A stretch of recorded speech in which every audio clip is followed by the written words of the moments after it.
बिस्मिल्लाहिर्रहमानिर्रहीम। अस्सलामुअलैकुम। जज़ल्लाहु अन्ना मुहम्मद सल्लल्लाहु अलैहि वआलिहि वसल्लम मा हुवा अहलुहु। तो बेटे, आज जिस टॉपिक को लेकर हम आपसे मुखातिब होने जा रहे हैं, that the discovery of neutrons. तो टॉपिक को शुरू करने से पहले अल्लाह से दुआ है कि अल्लाह इस टॉपिक को मेरे लिए समझाना आसान कर दे और आप सबके लिए इस टॉपिक को समझना आसान कर दे, और इस इल्म को हम सब के लिए दुनिया और आखिरत में नफ़ा बख्श बनाए। तो शुरू करते हैं जी, डिस्कवरी ऑफ न्यूट्रॉन। गौर से देखिएगा, बहुत सारी इंटरेस्टिंग और ऐसी बातों का तज़किरा इस लेक्चर में है जो कि उनके बगैर आपका कंसेप्ट क्लियर नहीं हो सकता, और उस कंसेप्ट को क्लियर करने के लिए पूरे लेक्चर को देखना बेहद लाज़िम है। तो बात यहां से शुरू करते हैं जी कि सबसे पहले इलेक्ट्रॉन और प्रोटॉन डिस्कवर हो गए। तो जब इलेक्ट्रॉन और प्रोटॉन डिस्कवर हो गए तो उसके बाद बहुत देर तक न्यूट्रॉन डिस्कवर नहीं हुए थे, और जब तक न्यूट्रॉन डिस्कवर नहीं हुए तो उस वक्त तक एक बड़ा प्रॉब्लम जो है वो सामने आता रहा कि एटम के मास को सही तौर पर समझा नहीं जा सकता था without the concept of neutron.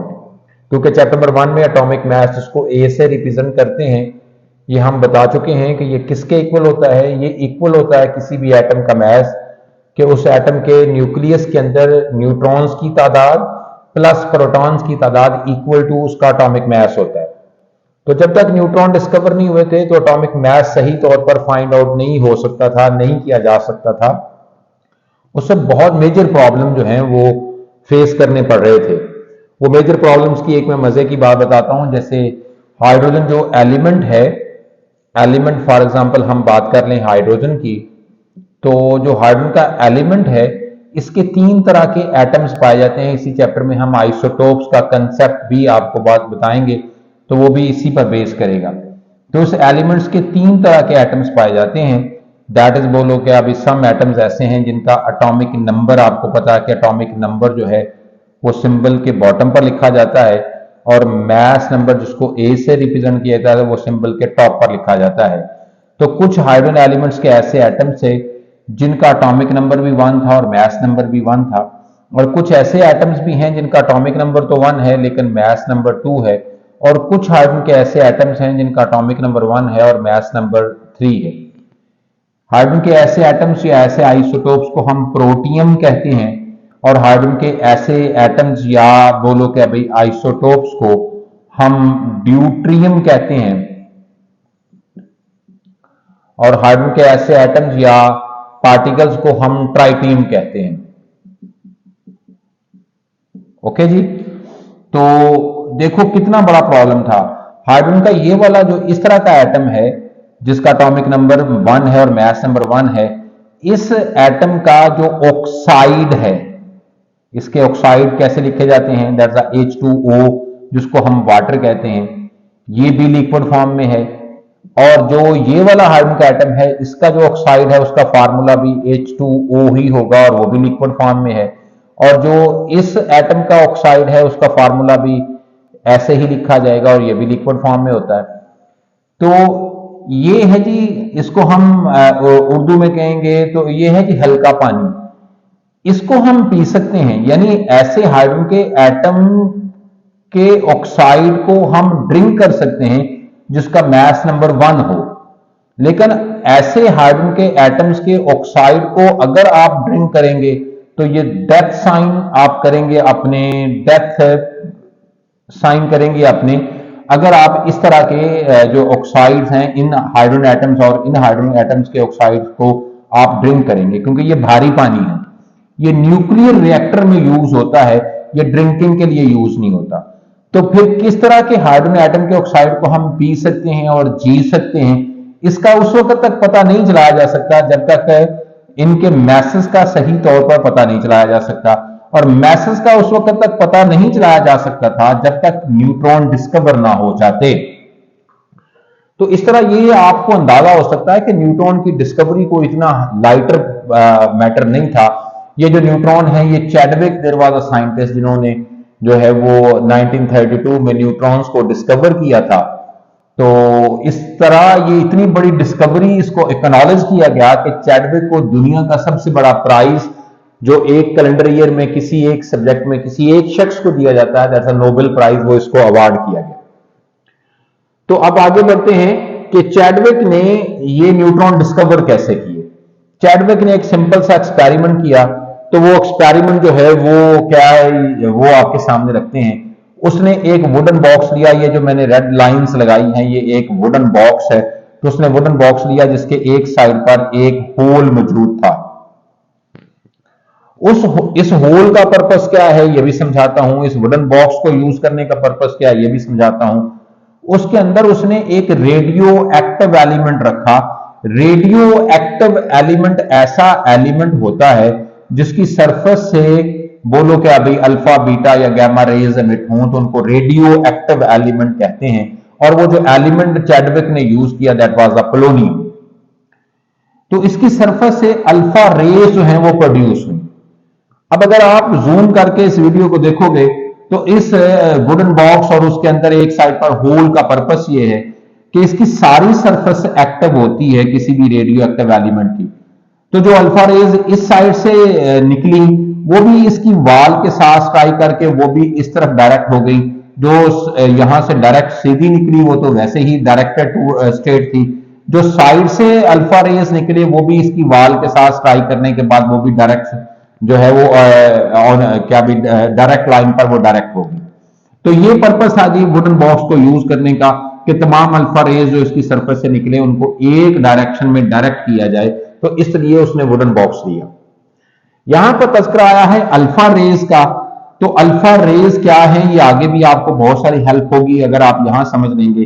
तो अल्फा रेज डबली आयोनाइज, यानी इसके ऊपर दो पॉजिटिव चार्ज होते हैं। तो डबली आयोनाइज हीलियम के पार्टिकल्स जो होते हैं, हीलियम के ऐसे एटम जिसके ऊपर दो पॉजिटिव चार्ज होगा, वो दो पॉजिटिव चार्ज डेफिनेटली इसके पास होते ही टोटल कितने इलेक्ट्रॉन्स हैं, 2 इलेक्ट्रॉन्स हैं। तो वो दोनों इलेक्ट्रॉन जब रिमूव हो जाएंगे तो atom of helium will carry क्या भाई 2 positive charge, di positive charge. तो ऐसे हीलियम के एटम जो डाई पॉजिटिव चार्ज हों, जो डबली आयोनाइज हों, उन पार्टिकल्स की जो रेज होंगी उन रेज को कहा जाएगा कि अभी अल्फा रेज। तो ये होती है जी अल्फा रेज। तो ये अल्फा रेज को उसने बम्बार्ड करवाया। ये जो लाइन लगाई है ये एक बेरिलियम की फाइल उसने ली। अब बेरिलियम की फाइल आप ऐसे समझ लें कि जैसे एक पेपर है तो वो पेपर की एक फाइल है, एक बारीक शीट को आप फाइल कहते हैं। तो बेरिलियम एलिमेंट की एक पेपर जैसी बारीक फाइल उसने ली और इन अल्फा पार्टिकल्स को उसने बम्बार्ड किया उस बेरिलियम की फाइल के ऊपर। उस बेरिलियम की फाइल के ऊपर जब ये अल्फा पार्टिकल्स ने बम्बार्ड किया तो उसने देखा कि कुछ रेज निकलती हैं कहां से, बेरिलियम की फाइल से। उन रेज को उसने एक इंस्ट्रूमेंट लिया जिसका नाम क्या है, इलेक्ट्रोमीटर है। ध्यान से देखिएगा और समझ बहुत आसानी से आ जाएगा, छोटा सा आर्टिकल है। तो इलेक्ट्रोमीटर की मदद से उसने इन रेज के ऊपर चार्ज को कैलकुलेट किया, चार्ज को फाइंड आउट किया और उसने देखा कि चार्ज इन रेज के ऊपर कितना है, बोलो भाई 0 है। जिससे उसने नतीजा निकाला कि ये रेज ऐसे पार्टिकल्स की रेज हैं जिन पार्टिकल्स के ऊपर कोई चार्ज मौजूद नहीं है, यानी कि वो पार्टिकल न्यूट्रल है। तो उन न्यूट्रल पार्टिकल्स को उसने नाम दे दिया किसका, न्यूट्रॉन्स का। तो इस तरह न्यूट्रॉन्स जो हैं वो डिस्कवर हुए। बहुत सिंपल सी बात है, मेरा ख्याल है 70-80% तो बात आप समझ चुके होंगे। अब एक और बहुत इंटरेस्टिंग सी बात है और उसको समझे बगैर इसका कंप्लीट बात नहीं होगी कि इस सारी बात को हमने एक और तरीके से भी बयान करने की कोशिश की है कि ये बेरिलियम का जो है ये फाइल है। तो डेफिनेटली इसमें बेरिलियम के क्या है, बोलो भाई मेरा बेटा एटम्स हैं। तो बेरिलियम के एक एटम के अहवाल हमने आपके सामने रखे हैं कि बेरिलियम जो है उसका एटॉमिक नंबर 4 होता है और मास नंबर जो है वो 9 होता है। और आपको ये पता है चैप्टर नंबर 1 में मैं आपको समझा कर आया हूं कि एटॉमिक नंबर दर हकीकत उस एटम के न्यूक्लियस में पाए जाने वाले प्रोटॉन की तादाद होता है। तो लिहाजा ये मैंने एक एटम स्केच किया है किसका, बेरिलियम का। तो अगर बेरिलियम का एटॉमिक नंबर 4 है तो जूम करके इस वीडियो को देख लीजिएगा। तो ये जो मैंने ब्लू सर्कल लगाया that is the nucleus of that beryllium. तो कहने से मुराद ये है कि बेरिलियम के न्यूक्लियस के अंदर जो प्रोटॉन्स की तादाद है वो 4 है और इसका मास नंबर है 9। तो मास नंबर किसकी तादाद को कहते हैं? दैट इज, बोलो क्या भाई, number of proton plus number of neutron. तो नंबर ऑफ न्यूट्रॉन अगर निकालने हो तो ये भी फार्मूला चैप्टर नंबर 1 में बताकर आया हूं कि ये इक्वल होते हैं ए माइनस जी। ए क्या है? मास नंबर, और जी क्या है? Atomic number. तो उसका मास नंबर 9 है, एटॉमिक नंबर जो है वो 4 है। तो 9 माइनस 4 करेंगे तो इससे पता चलेगा कि बेरिलियम के पास न्यूक्लियस की तादाद, न्यूट्रॉन्स की तादाद जो है वो कितनी होती है? वो 5 होती है। तो यहां पर n न्यूट्रॉन मैंने कहा कि इट हैज 5 और जो प्रोटॉन है इट हैज, बोलो क्या अभी, 4। अब इसके ऊपर बम्बार्ड किया गया किसको? हीलियम के पार्टिकल्स को, क्योंकि हीलियम के पार्टिकल्स ही हमने ये डिस्कस किया है कि वो डबली आयोनाइज पार्टिकल जो होते तो वो हीलियम के ही हैं, तो वो कहलाते हैं अल्फा रेज। तो जो हीलियम है उसका एटॉमिक नंबर क्या है? 2 है। तो इससे पता चलता है कि ये मैंने nucleus of an helium element जो है वो यहां पर इसको ड्रा किया है। तो जिससे पता चलता है कि हीलियम के एटम के न्यूक्लियस में प्रोटॉन्स कितने होंगे? 2 होंगे।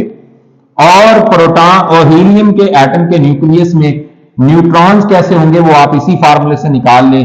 तो mass number minus atomic number A minus Z, तो 4 माइनस 2 यानी न्यूट्रॉन भी इसके पास 2 होंगे। तो जब इस हीलियम के पार्टिकल्स को या अल्फा पार्टिकल्स को बेरिलियम के ऊपर बम्बार्ड किया गया तो ये बहुत एनर्जेटिक पार्टिकल्स होते हैं। अल्फा रेज जो है ये सलाहियत रखते हैं कि ये टारगेट मॉलिक्यूल या एटम के न्यूक्लियस के अंदर पेनिट्रेट कर जाए, घुस जाए। तो ये जो न्यूक्लियस हीलियम का है ये बेरिलियम के न्यूक्लियस के अंदर पेनिट्रेट कर गया, लिहाजा 2 न्यूक्लियस जो है वो क्या कर गए? वो सम अप हो गए।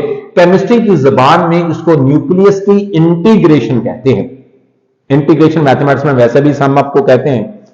तो जब यहां पर 2 न्यूक्लियस इंटीग्रेट हो गए तो फिर मैथमेटिक्स का सहारा ले तो प्रोटॉन फिर उस इंटीग्रेटेड न्यूक्लियस में कितने हो जाएंगे? 4 तो ऑलरेडी थे, तो प्लस इसमें 2 कर दें तो प्रोटॉन इसमें 6 हो जाएंगे। तो न्यूट्रॉन फिर उस इंटीग्रेटेड न्यूक्लियस में जिसमें 2 न्यूक्लियस इंटीग्रेट हुए कितने हो जाएंगे? 5 पहले थे तो 2 न्यूट्रॉन इधर से प्लस हो गए तो वो 7 हो जाएंगे। फिर यहां पर वो जो मैं एक आपको कई दफा वो एग्जांपल रिपीट की है, वो गली मोहल्ले में खेलते हुए बच्चे अखरोट या बंटे, तो जब वो एक आप उसको जो जमीन पर होल बनाते हैं, वो खेलने से पहले उस गेम का कोई मॉड ऐसा है कि वो होल बनाते हैं, फिर बड़े सलीके से उसमें कुछ बंटे ऐसे फेंकते हैं कि ज्यादा से ज्यादा बंटे उस होल के अंदर जमा हो जाएं, कि जितने भी बंटे उस होल के अंदर जमा हो जाएंगे वो प्लेयर की प्रॉपर्टी होती है, वो उसका प्रॉफिट होता है। तो आप इस होल को जमीन पर पड़े हुए उस इस न्यूक्लियस को जमीन पर बनाए हुए उस होल से रिजेंबल कर लें जिसके अंदर न्यूक्लियस कितने थे? 5 थे, और जिसके अंदर प्रोटॉन कितने थे? 4 थे। फिर जब क्या हुआ कि फिर इस न्यूक्लियस को इसके ऊपर थ्रो किया, तो अब आप ये समझें कि एक प्लेयर ने इस तरह अखरोट का निशाना लेकर उसके ऊपर दे मारा और जिस अखरोट को फेंका वो भी उस होल के अंदर जा लगा। तो जब वो फेंका जाने वाला अखरोट जिसको आप एग्जाम्पल दे दें कर लें किससे?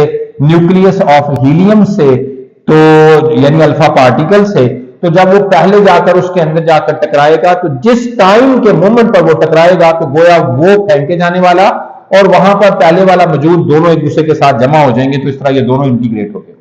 लेकिन आपने फिर देखा है कि उस टकराने के रिजल्ट में होता क्या है कि उस होल में से जो 2, 3, 4, 5, 6, 7 जितने भी उसमें पहले बंटे या अखरोट होते हैं, तो उनमें से कुछ बंटे या अखरोट जो है वो बाहर निकल जाते हैं उस टकराव की वजह से।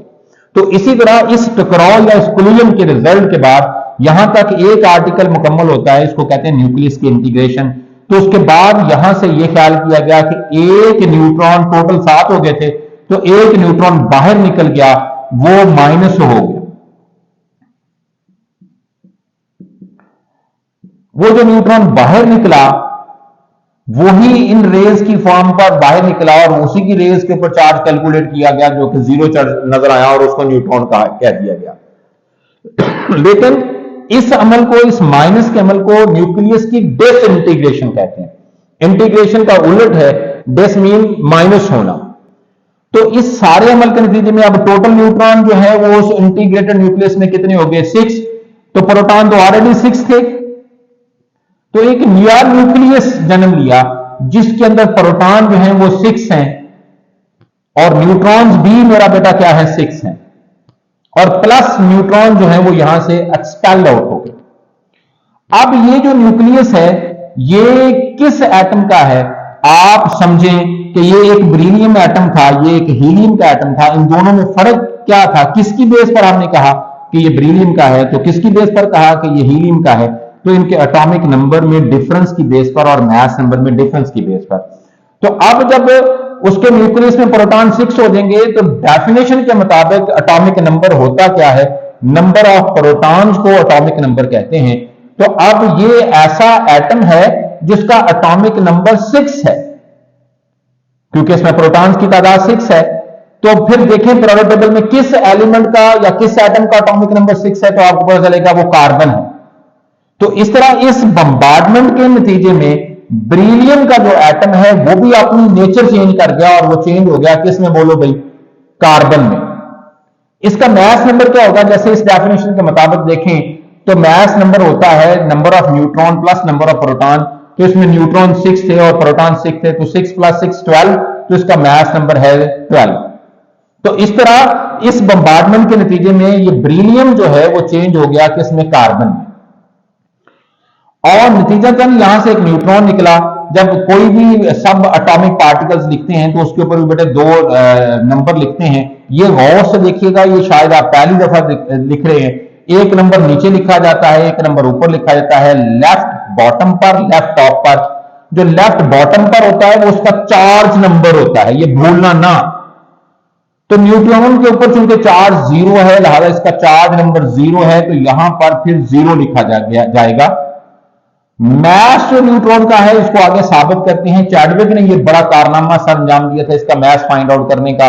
तो इसका मैस इक्वल टू, बोलो कभी मैस ऑफ प्रोटॉन होता है, यानी प्रोटॉन भी यूनिट पार्टिकल था, तो ये भी यूनिट पार्टिकल है, तो इसका मैस है 1 यूनिट। तो इस तरह ये जो 2 नंबर लिखने हैं यही रॉकेट साइंस है। बाकी तो आपके एन लिखना तो कोई काम नहीं है, तो इसको ना बोलिएगा। कहां पर 0 लिखना है, कहां पर 1 लिखना। अगर आपने 1 नीचे लिख दिया, 0 ऊपर लिख दिया, तो सब कुछ गलत हो जाएगा इतनी छोटी सी मिस्टेक से। ये जो इक्वेशन है जिसको मैंने इतनी डिटेल से आपको समझाया है, न्यूक्लियस की इंटीग्रेशन के फिनोमिना से और न्यूक्लियस की डिसइंटीग्रेशन के फिनोमिना से, ये इक्वेशन कंप्लीट करने के लिए बोर्ड एग्जाम में शॉर्ट क्वेश्चन आ चुका है, आपकी बुक के ऊपर भी मैंने लिखा है। तो इसको अच्छे तरीके से इस इक्वेशन को समझ ले। अगर आपने इस तरह समझा तो कभी भूलेगी भी नहीं। तो इस तरह न्यूट्रॉन डिस्कवर हुआ, इस तरह ये सारी चेंजेस हुई। अब मेरा ख्याल है ये विजन बहुत अच्छे तरीके से क्लियर हो चुका होगा। तो नेक्स्ट जो है वो क्या है? ये discovery of properties of neutrons हैं कि जो न्यूट्रॉन डिस्कवर हुए तो उनकी प्रॉपर्टीज क्या हैं। इसमें सिर्फ 3 प्रॉपर्टीज यहां डिस्कस की गई हैं। वो क्या है जी? चार्ज है, तो वो तो मैं यहां पर बता चुका हूं कि neutrons carries no charge, these carry 0 charge, these are neutral particles. तो ना ये पॉजिटिव प्लेट की तरफ बेंड होंगे, ये ना ये नेगेटिव प्लेट्स की तरफ बेंड होंगे। तो साबित किया जा सकता है कि दीज आर न्यूट्रल पार्टिकल। इनकी पेनिट्रेशन पावर, पेनिट्रेशन का लफ्जी मतलब समझिएगा, पेनिट्रेट कर देना, घुस जाना, इंटर हो जाना, इसको कहते हैं पेनिट्रेशन पावर। तो इनकी पेनिट्रेशन पावर बहुत ज्यादा होती है, इलेक्ट्रॉन और प्रोटॉन से बहुत ज्यादा होती है। ये इतनी ज्यादा पेनिट्रेशन पावर रखते हैं, ये आपकी बुक के ऊपर ये स्लेब बात तो नहीं है कि अगर पेपर के पार्टिकल्स या लिए जाएं या पैराफीन या पेपर, आप कह लें पेपर भी मैटर है तो उसके भी एटम्स होंगे, तो उसके न्यूक्लियस के अंदर डेफिनेटली प्रोटॉन भी होंगे और डेफिनेटली उसके न्यूक्लियस के अंदर न्यूट्रॉन भी होंगे। न्यूट्रॉन को निकालना न्यूक्लियस से आसान होता है, जैसे यहां न्यूट्रॉन निकला, लेकिन प्रोटॉन को निकालना आसान नहीं होता, क्योंकि प्रोटॉन पेयर की फॉर्म में एक दूसरे के साथ जुड़े हुए होते हैं। कैसे? ये आगे फर्दर डिस्कशन में जब आप हायर क्लासेस में जाएंगे या हायर डिस्कशन में जाएंगे तो आपको पता चल जाएगा कि neutron in the proton in the form of pairs होते हैं, और वो पेयर एक दूसरे के साथ क्या भी अटैच होते हैं, स्ट्रिक्ट होते हैं, जुड़े हुए होते हैं, क्योंकि अपोजिट चार्ज वो स्पिरिट शो करते हैं, तो इस वजह से वो एक दूसरे के साथ एक दूसरे को अटैक करते हैं। अगर आप पेपर के ऊपर न्यूट्रॉन्स को बम्बार्ड करें तो ये इतना ज्यादा पेनिट्रेशन पावर रखते हैं कि इसके न्यूक्लियस से प्रोटॉन को एक्सपेल आउट कर देने की सलाहियत रखते हैं। न्यूट्रॉन को एक्सपेल आउट कर देते तो फिर तो वो इतनी बड़ी बात नहीं थी, लेकिन चूंकि ये प्रोटॉन को निकाल देने की सलाहियत रखते हैं, तो इससे साबित होता है कि इनका जो मेरा बेटा क्या है पेनिट्रेशन पावर है वो बहुत ज्यादा होती है। लास्ट पर तीसरी प्रॉपर्टी और लास्ट प्रॉपर्टी जो इसकी डिस्कस की गई है ये आपका ऑब्जेक्टिव है, आपके जो है वो बुक के ऊपर भी हमने लिखा है एक ऑब्जेक्टिव कि मैस प्रोटॉन। चैडविक ने ये बड़ा कारनामा सर अंजाम दिया था कि मैस न्यूट्रॉन का, चैडविक ने जो है वो, मेरे ख्याल में चैडविक नहीं, रदरफोर्ड था, सॉरी रदरफोर्ड था मेरा ख्याल है, डेफिनेटली मैं बूढ़ा हो गया हूं तो भूलने भी लग गया हूं। तो रदरफोर्ड वाज अ साइंटिस्ट जिसने मैस ऑफ न्यूट्रॉन निकाला था और उसने देखा था, बतलाया था कि न्यूट्रॉन का मैस मैस ऑफ प्रोटॉन के इक्वल होता है। तो that is all about all the properties. इसके बाद इन तीनों आर्टिकल्स के ऑब्जेक्टिव्स हैं, तो अगर आप गौर से इन तीनों आर्टिकल्स को, ऑब्जेक्टिव को पढ़ लोगे तो मेरा भी ख्याल कि आपको जितने भी ऑब्जेक्टिव हमने आपको लिखकर आप तक पहुंचाए हैं उनमें से कोई ऑब्जेक्टिव भी आपको समझ नहीं आएगा, उसके ऊपर अलहदा से बात करने की जरूरत नहीं है। अगर आपने ये तीनों आर्टिकल्स पढ़े हैं तो ऑब्जेक्टिव ऑटोमेटिकली सॉल्व हो जाएंगे। तो that's all about the discovery of electron, proton and neutron. तो अगले लेक्चर के साथ, यानी इसका जो टेस्ट योरसेल्फ 1.2 है, उसको लेकर हम आपके साथ अगले लेक्चर में मुखातब होंगे। अपना ढेर सारा ख्याल रखिएगा। अल्लाह हाफिज, टेक केयर ऑफ योरसेल्फ।